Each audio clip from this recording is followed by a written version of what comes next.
Hello everyone, welcome to exam guru. तो last lecture में अपन ने सब्जेक्ट वर्ब एग्रीमेंट का फर्स्ट जो क्लास थी वो कंप्लीट कर ली थी।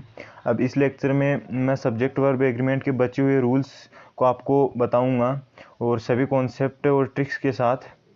तो आपने जो लास्ट लेक्चर है उस पर अच्छा खासा प्यार दिया, तो इस वीडियो पे वैसे ही प्यार बने रहिएगा। और कुछ स्टूडेंट अभी शेयर नहीं कर रहे हैं वीडियो को, तो स्टूडेंट मैं कहना चाहता हूँ कि एक शेयर से आपका कुछ नहीं जाता है। यदि आप एक दो शेयर कर देंगे अपने दोस्तों के साथ जिनको इस वीडियो से मदद मिले, तो ये उनके लिए और आपके लिए बहुत ही फ़ायदेमंद होगा। तो बिना किसी देरी से मैं वीडियो को स्टार्ट करता हूँ। तो अगला रूल क्या आता है? अगला रूल आता है इसमें a large number of a great number of, मतलब बेसिकली आपको याद क्या रखना है, ए नंबर ऑफ। तो a number of is followed by plural verb, मतलब आपके पास क्या आएगा एग्जाम में, आएगा ए नंबर ऑफ, उसके बाद में प्लूरल नाउन आएगी, तो उसके बाद में क्या आएगा, प्लूरल वर्ब काम में आएगी। तो a number of is followed by plural verb. अब ए नंबर ऑफ आ सकता है, ए लार्ज नंबर ऑफ आ सकता है, ए ग्रेट नंबर ऑफ आ सकता है।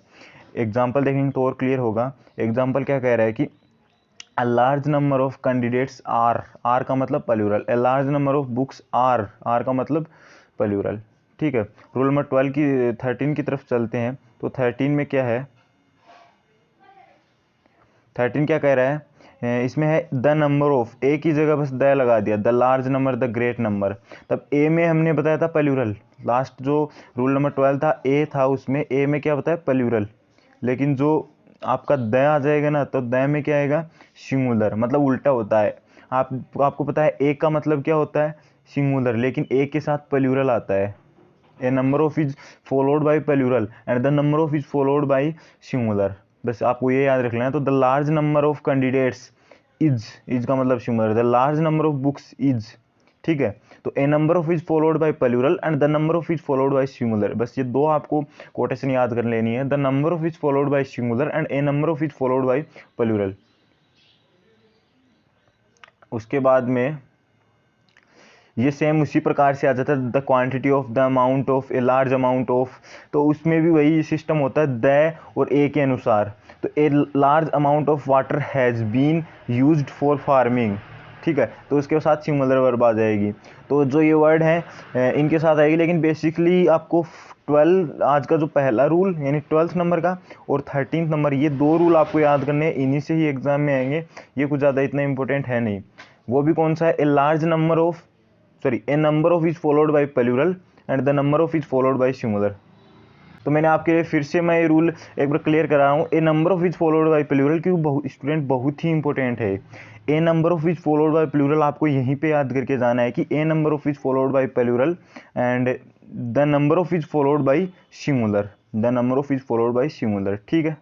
फिर आता है कि जब भी आपके पास ऑप्टेटिव सेंटेंस आ जाता है, ऑप्टेटिव सेंटेंस मतलब जिसमें हेल्पिंग वर्ब पहले आ रही है, मतलब आपको कुछ विश किया जा रहा है, जो विस्मयादि बोधक एक्सक्लामेटरी जो चिन्ह है वो पहले आ जाता है।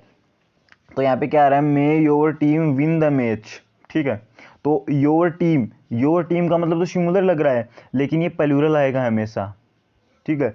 लॉन्ग लिव द किंग, तो किंग के लिए तो क्या आना चाहिए, सिंगुलर आना चाहिए, लेकिन ये ऑप्टेटिव सेंटेंस है और लास्ट में इनकी विस्मयादि बोधक भी लग रहा है। तो आप इससे याद रख सकते हो कि जब भी अंत में विस्मयादि बोधक आएगा और अंत में स्टार्टिंग में हेल्पिंग वर्ब आएगी, तब आपको क्या करना है, प्लूरल वर्ब काम में लेना है। बाकी कुछ इतना खास इसका यूज है नहीं।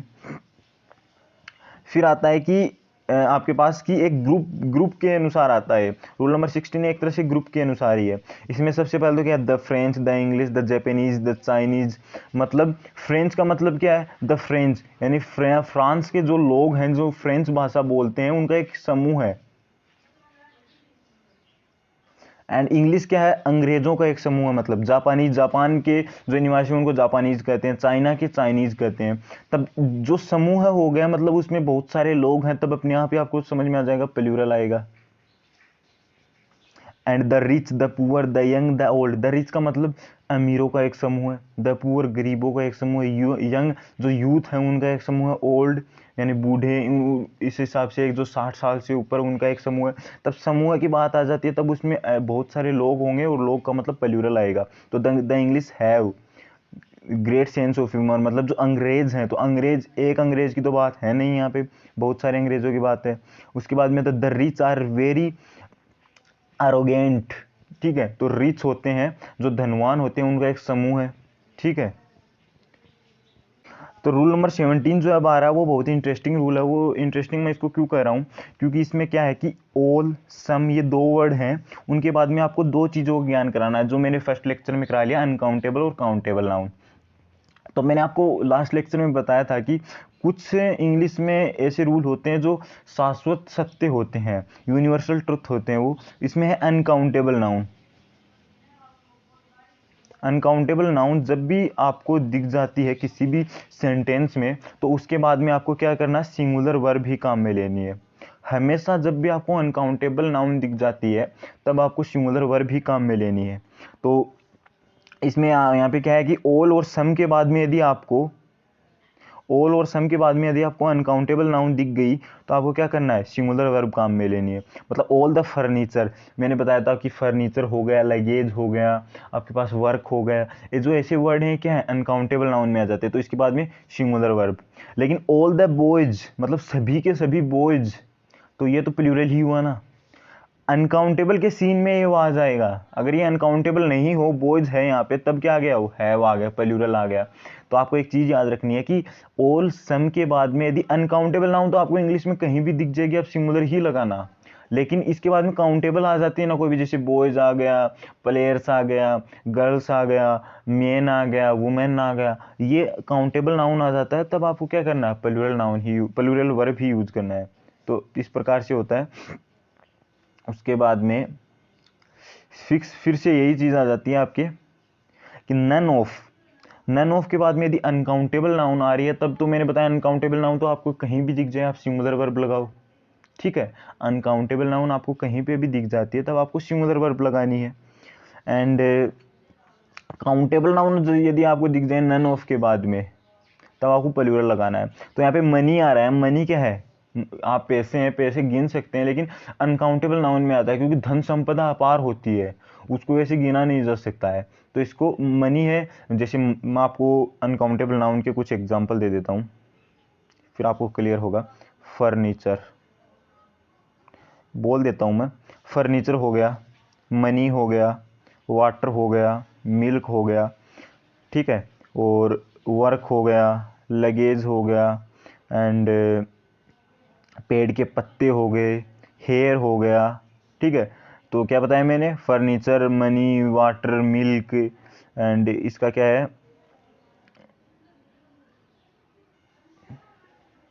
वर्क, लगेज, जो पत्तियां होती है पेड़ की वो हेयर यानी बाल। तो ये क्या होती है, अनकाउंटेबल नाउन, आपको कहीं पे भी दिख जाए आप सिंगुलर वर्ब लगा देना बस। और यदि नन ऑफ के बाद में आपको काउंटेबल नाउन दिख रही है, जैसे अभी थोड़ी देर पहले अपन ने रूल नंबर 17 किया था, उसमें भी यदि काउंटेबल नाउन दिखती है तब आपको प्लूरल लगा देना है। उसके बाद में आता है, फिर से वही सीन आ जाता है काउंटेबल और अनकाउंटेबल नाउन का। तो अनकाउंटेबल नाउन पे बहुत सारे क्वेश्चन पूछे गए, आपको अनकाउंटेबल नाउन को एक तरह से याद कर लेना जो अभी मैंने बताई थी। उसके बाद में सिंगुलर वर्ब आएगा।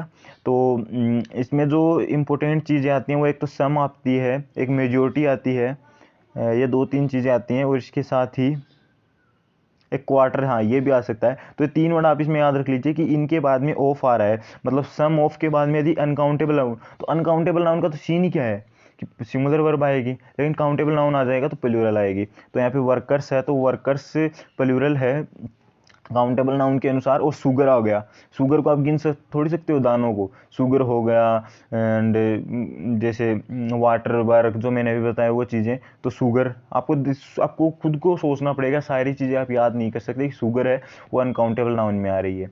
और ऐसे क्वेश्चन आएंगे भी किस हिसाब से, अनकाउंटेबल वाले ही आएंगे, तो अनकाउंटेबल ही इंपॉर्टेंट है इसमें। तो आपको यदि सम ऑफ के बाद में कुछ भी आपको लग रहा है और अनकाउंटेबल का सा थोड़ा सा आपको फील आ रहा है, तब आप सिंगुलर वर्ब लगा देना। 20th रूल आता है आज का, इसमें क्या है कि आपको ऐसे वर्ड दिख जाएंगे जिससे आपको खुद को फील होगा कि आपको दो वर्ड दिख रहे हैं, सेम वर्ड है और उनके बीच में कोई भी प्रेपोजिशन आ रही है, तब आपको क्या करना है, सिंगुलर ही लगाना है। जैसे letter after letter, town after town, row upon row, door to door. तो ये क्या होते हैं, आपको क्या है कि कैसे इसका मतलब पता चलेगा कि क्या है, क्या चीज़ है। आपको मैंने बताया कि दो वर्ड आएंगे और उन, ठीक है, तो उसके बाद में सिंगुलर लगाना है। जैसे village after village was, ship after ship is. ठीक है, तो नॉर्मल सी चीज़ें हैं। तो उसके बाद में आता है रूल नंबर 21। उसमें क्या बता रहा है कि ए फोक ऑफ, ए बंडल ऑफ, मतलब एक समूह हो जाएगा इसमें, a bunch of, Galaxy of, crowd of. तो ये सारी चीज़ें तो आपको कैसे पता चलेगा कि उसमें एक समूह का एहसास होगा आपको। रूल नंबर सॉरी ये आपका क्वेश्चन नंबर 1 इसमें क्या बता रहा है कि ए बंच ऑफ कीज।